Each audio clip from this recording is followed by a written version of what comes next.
America और Israel ने Iran पर जो जंग मुसल्लत की है, वो अब चौथे हफ्ते में दाखिल हो चुकी है, लेकिन इस जंग के खत्म होने के कोई आसार नजर ही नहीं आ रहे हैं। ज़ाहिर बात है, एक दुनिया अब ये समझ रही है कि ट्रंप और नेतन्याहू बदी का महवर बन गए हैं, एक्सिस ऑफ एविल बन गए हैं। और क्योंकि इस जंग के नतीजे में, जैसा कि यूक्रेन की जंग 4 साल पहले शुरू हुई थी, लेकिन उसके नतीजे में एक दुनिया मुतासिर नहीं हुई थी। लेकिन इस जंग के नतीजे में पूरी दुनिया मुतासिर हो रही है। और चीन का भी आज बयान आया है, और हमारे जो प्राइम मिनिस्टर हैं मोदी साहब, उन्होंने भी आज पार्लियामेंट में पहली मर्तबा 23 दिन के बाद बयान दिया है। तो इन सब उमूर पर गुफ्तगू करने के लिए हमारे साथ एक बहुत ही खुसूसी मेहमान अमेरिका से ज्वाइन कर रहे हैं, डॉक्टर मुक़्तदिर खान साहब, जो मोहताज तारुफ नहीं है, लेकिन फिर भी मैं हमारे नाज़रीन के अर्ज कर दूं कि वो डेलावेयर यूनिवर्सिटी में इस्लामिक स्टडीज और इंटरनेशनल उमूर को पढ़ाते हैं, बैनुल अक़वामी ताल्लुकात को पढ़ाते हैं। अलावा अजी उनके वीडियोज जो है पूरे इंडिया में जो है बहुत ही पसंदगी के साथ देखे जाते हैं। तो मैं सबसे पहले डॉक्टर मुक़्तदिर खान साहब का इस्तकबाल करता हूँ, खैर मकदम करता हूँ। थैंक यू भाई साहब, और आपके सुनने वालों को सबको मेरा सलाम और थोड़ा बिलेटेड ईद मुबारक। जी, आपको भी ईद मुबारक बहुत-बहुत। तो सबसे पहला डॉक्टर साहब मेरा सवाल यही है कि आप अमेरिका में बैठे हैं, अमेरिका के नब्ज़ को जानते हैं, अमेरिका की जो पॉलिटिक्स है उस पर भी बहुत गहरी नज़र रखते हैं और अपनी बात जो है पूरे दलाइल के साथ पेश करते हैं।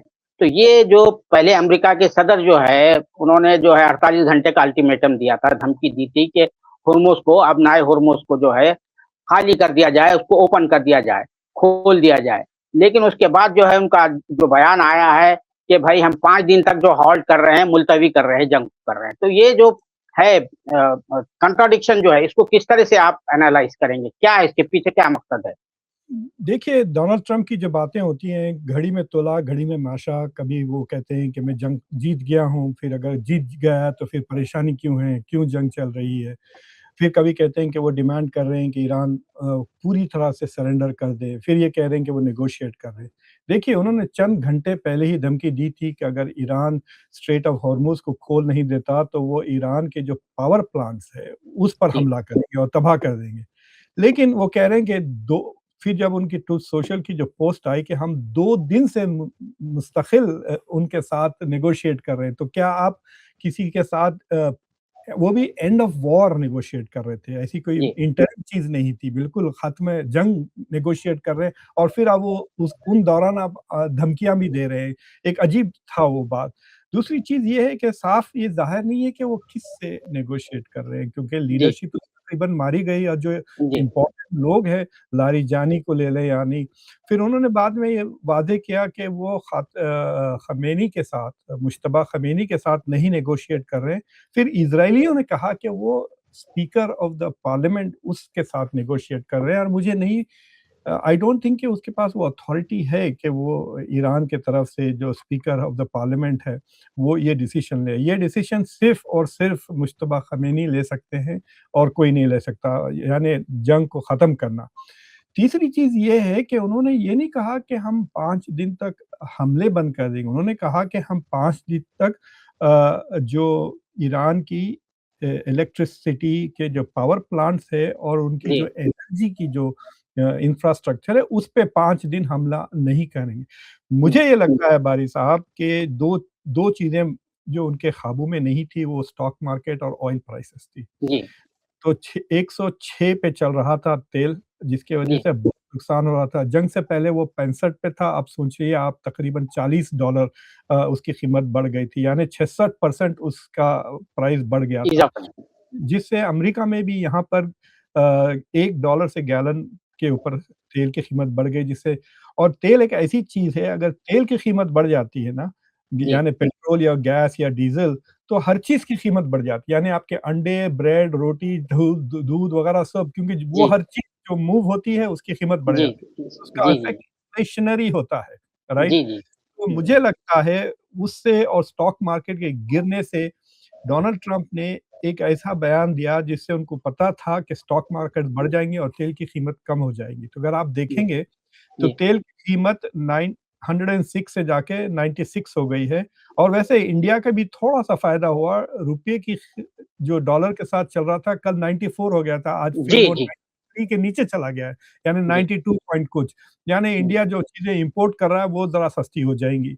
बट जी, आई थिंक मुझे लगता है कि मतलब I don't want to go into conspiracy theories but मुझे लगता है ये स्टॉक मार्केट्स को मैनिपुलेट करने के लिए कोशिश की जा रही है जी, और ये होप कर रहे हैं कि आइंदा 5 दिन तक अ, ईरान भी गल्फ़ की जो तेल का इंफ्रास्ट्रक्चर है, उस पे जी, हमले ना करे ताकि मुझे लगता है कि ये जो खाड़ी के जो मुल्क हैं जी, बहरीन, कतर वगैरह जिन पे काफ़ी हमले हो रहे हैं, वो डोनाल्ड ट्रंप पे मुसलसिल दबाव डाल रहे हैं कि भई आपने जंग शुरू किया और हमको छोड़ दिया, अब सबसे ज़्यादा नुकसान हम भुगत रहे हैं। अगर आप देखेंगे तो जो ईरान में तो बहुत लोग मारे गए हैं, तकरीबन कह रहे हैं 2000 तक गए मारे गए और जी, 25 से ज़्यादा ज़ख्मी हो गए। जी, लेकिन जो हमलावर हैं, उनमें से सबसे ज़्यादा जो कैज़ुअल्टीज़ हो रहे हैं, वो गल्फ़ में हो रहे हैं, जो 30 के जी, करीब आ रहे हैं और जी, नुकसान गल्फ़ का कतर ज़्यादा का हो जो रहा है। जी हाँ, कतर का जो नुकसान हुआ, वो 5 साल लगेंगे उसको जी, रीफ़िक्स करने। लोग कह रहे हैं कि ऑलरेडी 150-200 बिलियन डॉलर से ज़्यादा का नुकसान हो चुका है और कतर अमीर मुल्क ज़रूर है, लेकिन बहुत छोटा मुल्क है, यानी उसकी जी, जी, जी। टोटल जीडी 12,000 स्क्वायर किलोमीटर है उसका एरिया, हाँ, नियर और अबाउट। उसकी टोटल जीडीपी सिर्फ 250 बिलियन डॉलर के करीब है। यानी जी, अगर वो जी, 250 बिलियन है, ऐसा लगता है कि 1 साल तक उन्होंने कुछ नहीं कमाया, ऐसा हो जी, गया है इनके लिए। जी, जी, मुझे लगता है कि ये एक टेम्परेरी वक़्फ़ा है और जी, ये जंग जब तक खत्म नहीं होगी जब तक कुछ नेगोशिएशंस पूरी तरह से ना हो।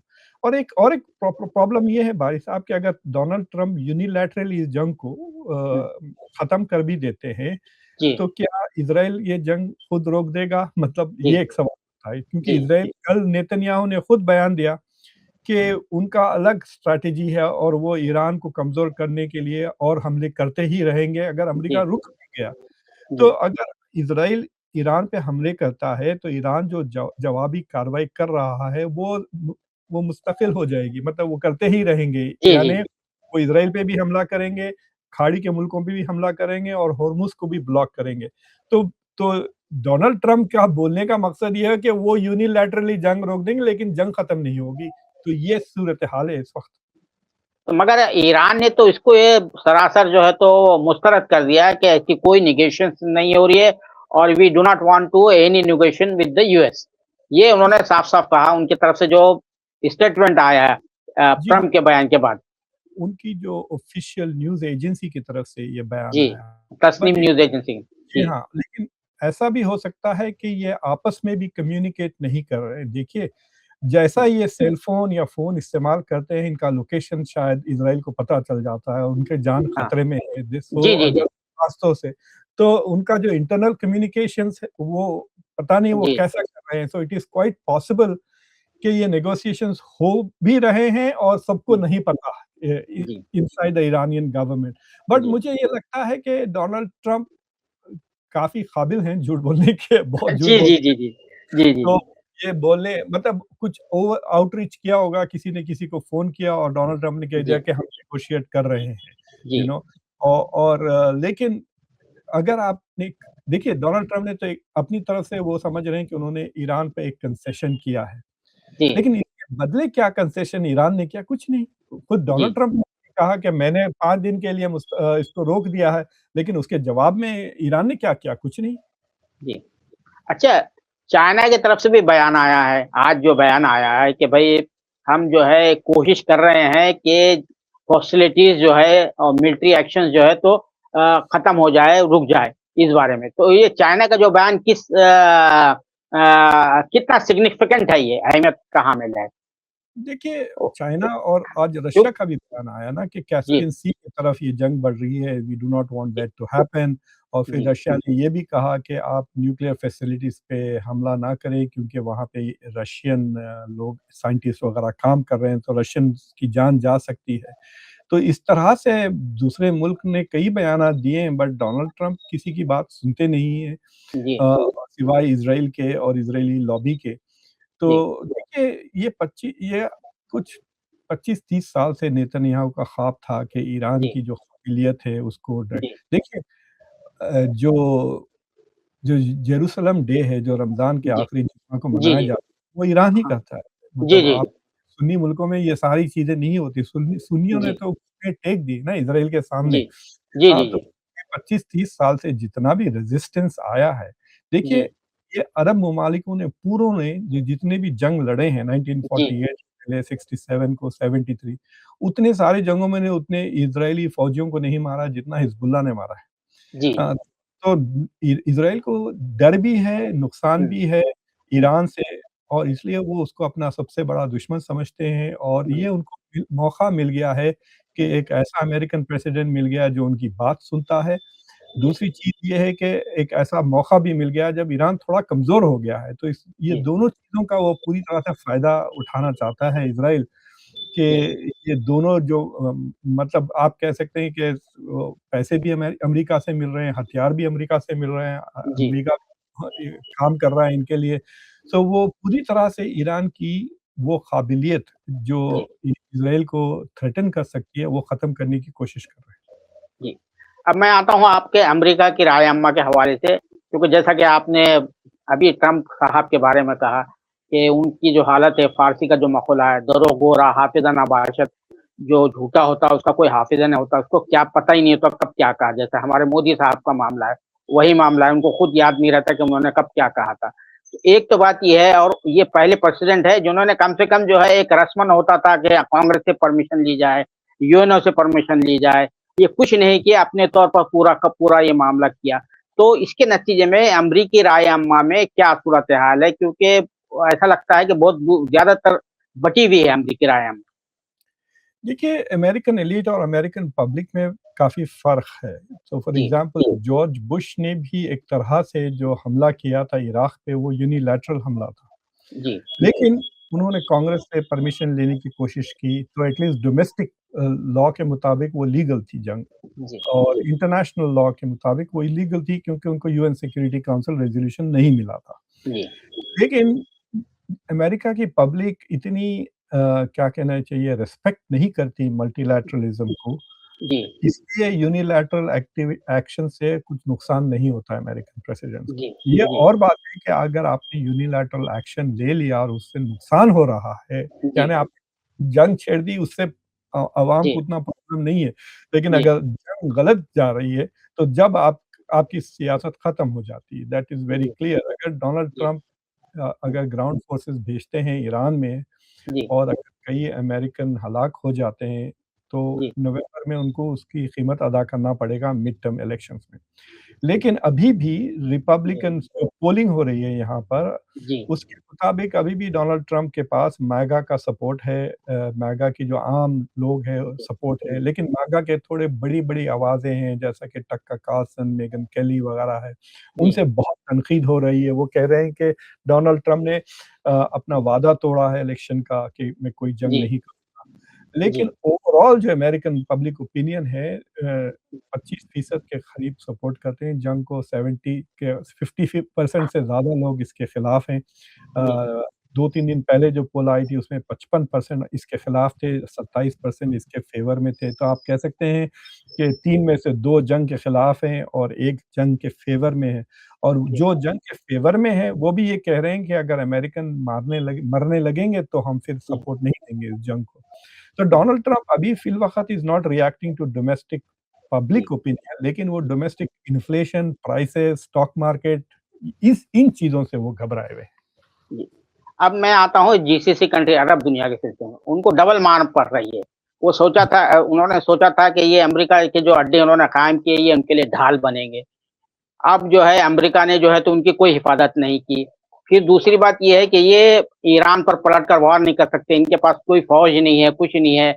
उन्होंने फ़ौज इस वजह से नहीं पाली है कि वहाँ कहीं बगावत ना हो जाए। जैसा कि वो देख चुके हैं मिस्र में, सीरिया में, इराक में कि फ़ौज कब्ज़ा कर लेती थी। तो इन्होंने जिस तरह की मिलिट्री बनाना चाहिए था, वो मिलिट्री भी नहीं बनाई है। तो इनके लिए जो है एक एक शुद्ध ना दो शुद्ध वाली जो सूरत-ए-हाल पैदा हुई, इस पर क्या कहेंगे आप? देखिए, एक तो उनका जो सिक्योरिटी पैराडाइम कहिए आप, जो हुँ, गल्फ़ मुल्कों का था, वो बिल्कुल उल्टा हो गया है।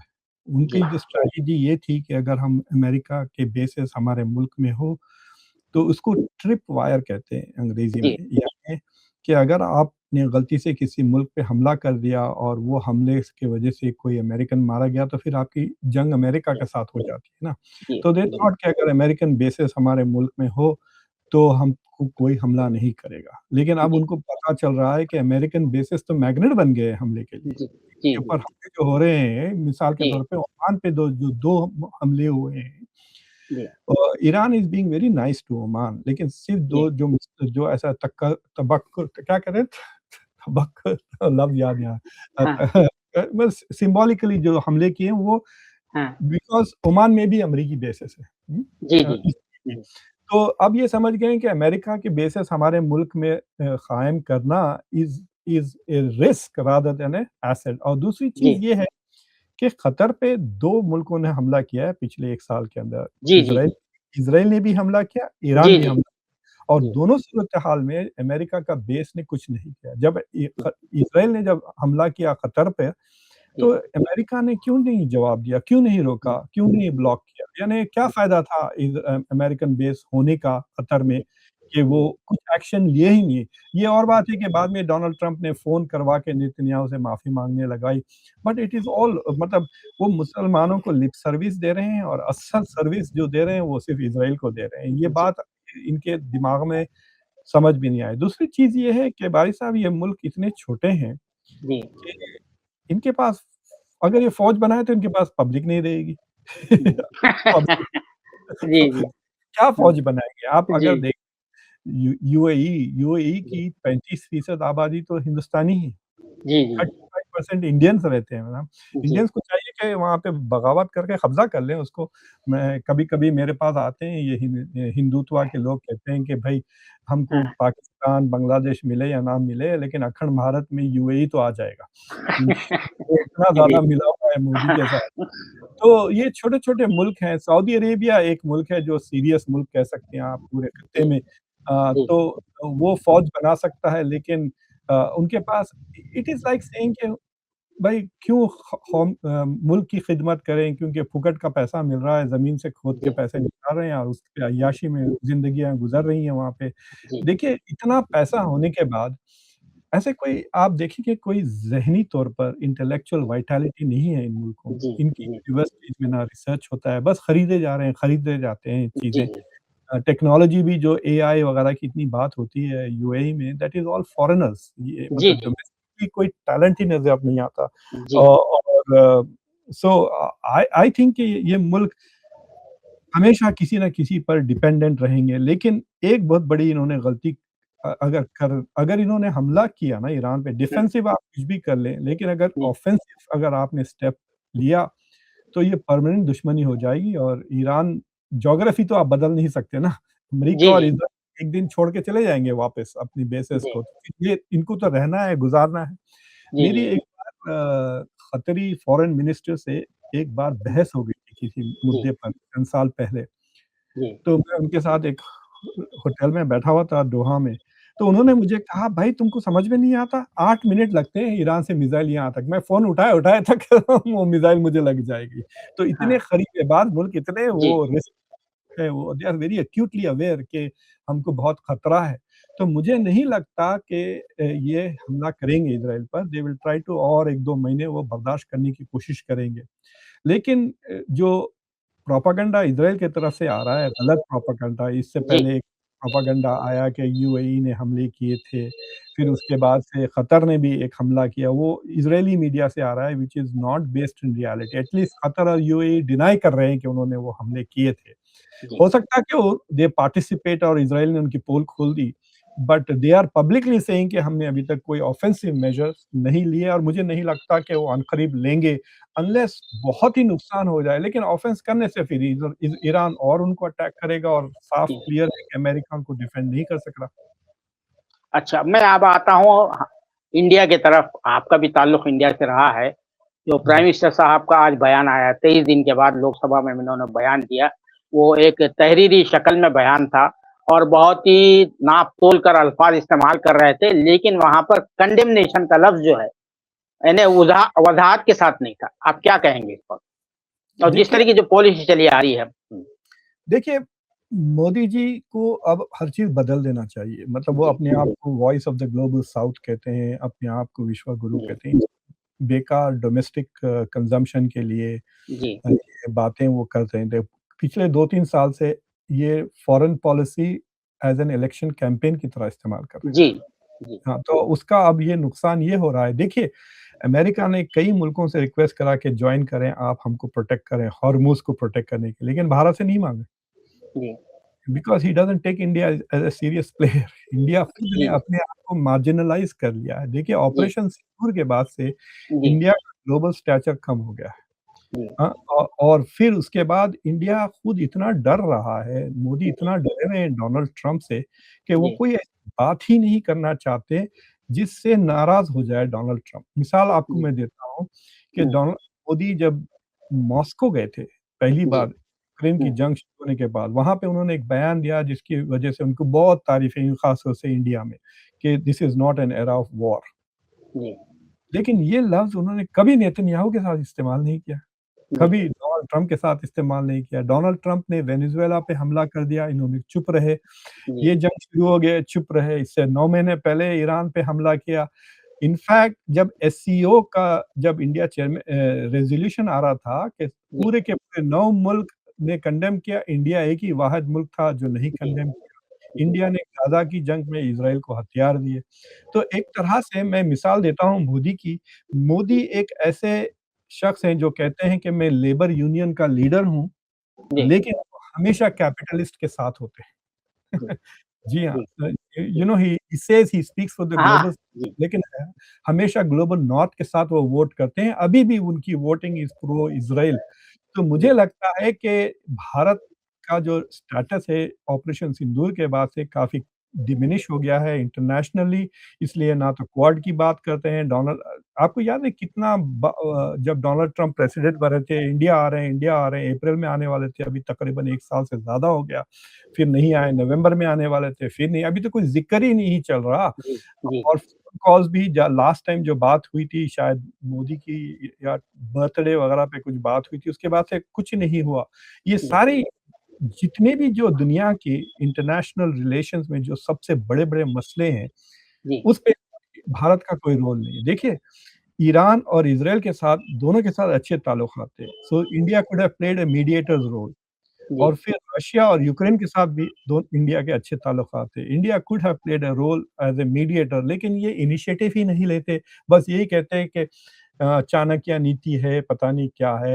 And I don't think India has benefited कुछ। आप देखें टैरिफ में सबसे ज़्यादा टैरिफ भारत पे लग गए थे, जी, 50% ब्राज़ील के साथ।